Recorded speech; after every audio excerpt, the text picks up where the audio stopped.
Five skills that will not be replaced by AI anytime soon. That means आज मैले हजुरलाई यस्तो पाँचवटा स्किल रिभिल गर्नेछु जुन चाहिँ हजुरले सिक्नुभयो भने अहिलेको एआईले चाहिँ एकदमै छिटो छिटो जब खाइरहेको वर्ल्डमा चाहिँ हजुरले सर्भाइभ गर्न चाहिँ सक्नुहुन्छ। If you are a young adult who is scared that एआईले त सबैको जब खाइदिन्छ but nonetheless want to have a successful career जुन चाहिँ सबैलाई नै चाहिन्छ, this video is going to be very important for you. So stick around till the end. Let's get started. The first skill we are going to talk about is emotional intelligence. Yes, you heard it right. Emotional intelligence भनेको चाहिँ हजुरले आफ्नो र अरूको इमोसन्सहरूलाई बुझेर manage गरेर अनि control गरेर चाहिँ राइट एक्सन्स र डिसिजन लिन सक्ने क्यापेसिटी हो। आजको टाइममा चाहिँ हजुरलाई सेल्फ अवेर हुनु नै पर्ने हुन्छ।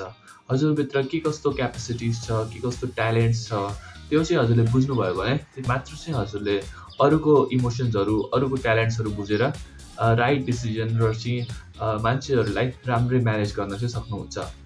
By being more self-aware, you will also be able to communicate with more empathy. That will eventually help you to develop higher social skills. And higher social skills means better social skills, eventually lead to success and help you succeed in your career. This skill can never be obsolete because एआईले चाहिँ हाम्रो एक्सन्सहरू हाम्रो बिहेभियर्सहरू copy त गर्न सक्छ but emotions we feel and how we empathise with other how we show empathy to others त्यो कुरा चाहिँ एआईले यति छिटो चाहिँ रिप्लेस गर्न सक्दैन बिकज एआईले इमोसन्सहरू फिल पनि गर्न सक्दैन that's why emotional intelligence is something employees, managers, and leaders will require in future to manage other people as well as use AI. करियरमा इमोसनल इन्टेलिजेन्सले हजुरले सोचेको भन्दा पनि धेरै नै रोल प्ले गर्न सक्छ।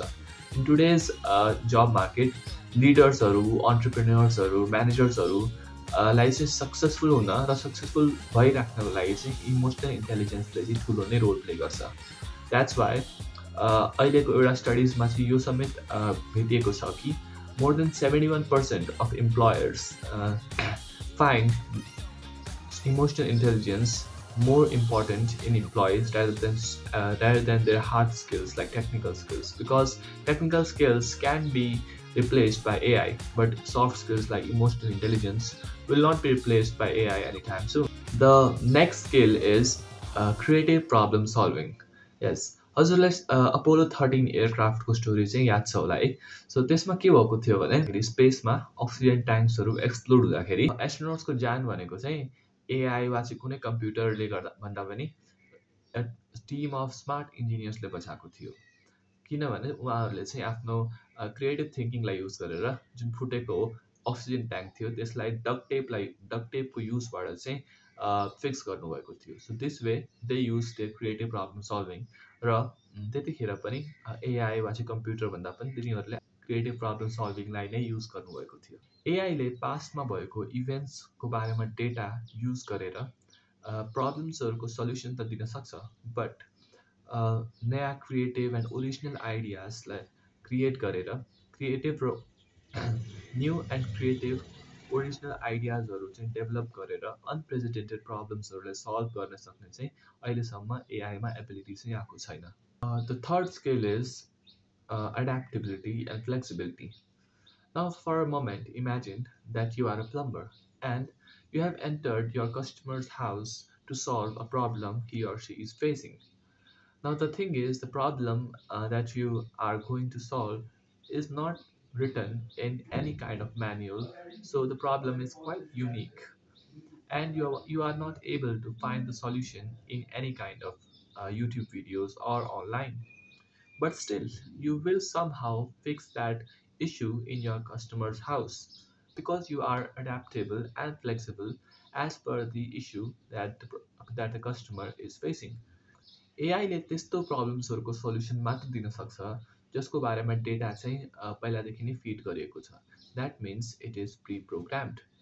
सो कुनै अनप्रेसिडेन्टेड वा चाहिँ कहिले पनि नभएको प्रब्लम्स आयो भने त्यतिखेर एआईले चाहिँ सल्युसन दिँदाखेरि फल्टर गर्न सक्छ। सो विच मिन्स द्याट त्यसले प्रब्लम सल्भ गर्नभन्दा पनि प्रब्लमलाई चाहिँ बढाउन सक्छ। On the other hand humans thrive in uncertainty, जसले गर्दाखेरि चाहिँ अहिलेको टाइममा यदि हजुर फ्लेक्सिबल र एड्याप्टेबल हुन सक्नु भएन, यदि हजुरले चाहिँ एआईलाई युज गरेर एआईसँग एड्याप्ट भएर हजुरले चाहिँ अहिलेको टास्कहरू कम्प्लिट गर्न सक्नु भएन भने हजुरले आजको ऱ्यापिडली चेन्जिङ टेक्नोलोजिकल वर्ल्डमा सर्भाइभ गर्न सक्नु हुँदैन। Now, the fourth one is leadership and influence. So, for a moment, हजुरले चाहिँ आफ्नो मनपर्ने लिडरको बारेमा सोच्नुहोस्। What makes them so likable? What makes them? The thing is that leadership is not just decision making. It's about influencing your team members, influencing your followers. It's about inspiring others. It's about motivating others. It's about mentoring others. So एआईले data crunch गर्न त सक्छ, तर आफ्नो टिमप्रति trust build गर्न चाहिँ सक्दैन। त्यसले आफ्नो टिम मेम्बर्सहरूलाई चाहिँ ऱ्याली गर्न सक्दैन। 57% of employees do not trust that एआईले एउटा गुड लिडर जसरी नै आफ्नो इम्प्लोइजको ह्युमन बिहेभियरलाई बुझ्न सक्छ। Which shows how important it is for you to develop leadership and social influence to succeed in future. The last skill, but definitely not the least one, is interpersonal skills and negotiation skills. So, for a moment, imagine that you are entering a shop with an intention to purchase something. The sales person जुन चाहिँ हजुरलाई सामान बेच्छ त्यहाँ त्यो मान्छेले चाहिँ यदि he is a good salesman, त्यसले मात्र हजुरलाई चाहिँ प्रोडक्टको बारेमा इन्फर्मेसन दिँदैन, त्यसले हजुरहरूको बडी ल्याङ्ग्वेज बुझेर हजुर कतिको हेजिटेन्ट हुनुहुन्छ कुनै पनि प्रडक्ट किन्नको लागि, हजुरको प्रेफरेन्सेस के कस्तो छ, त्यो सबै कुराहरूलाई चाहिँ त्यसले कन्ट्याक्समा लिएर मात्र आफ्नो सेल्स पिचलाई चाहिँ हजुरको अनुसारले चेन्ज चाहिँ गर्छ। That means having good sales skills, good negotiation skills eventually lead to a successful sale. Now, negotiation is an art जुन चाहिँ हजुरको एम्पथी र इमोसनल इन्टेलिजेन्स माथि पनि डिपेन्ड चाहिँ गर्छ, but it can be learn as a separate skill.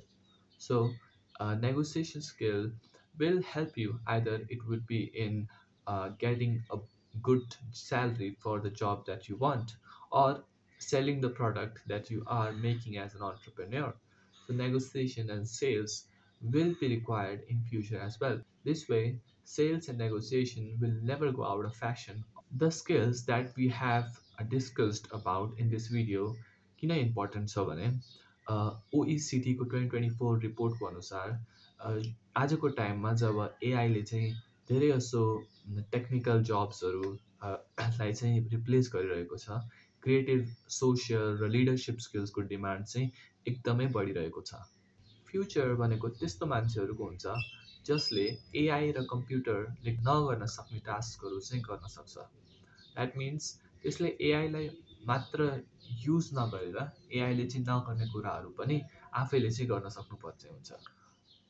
Now I think you might be wondering अब skills त बुझ्यो के सिक्ने हो, but how to learn and develop such skills.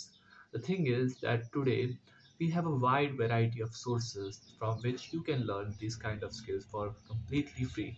YouTube is one of the best source to learn such skills. You can learn about the basic concepts of emotional intelligence, creative problem solving, as well as the leadership from different successful leaders and business people from YouTube as well.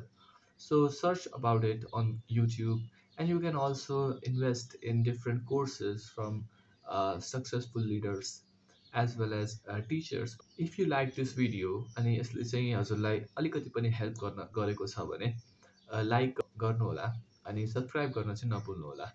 And you can also comment down what kind of skills you think that will be irreplaceable by AI in coming future. So stay curious, stay human. Let's meet in the next video.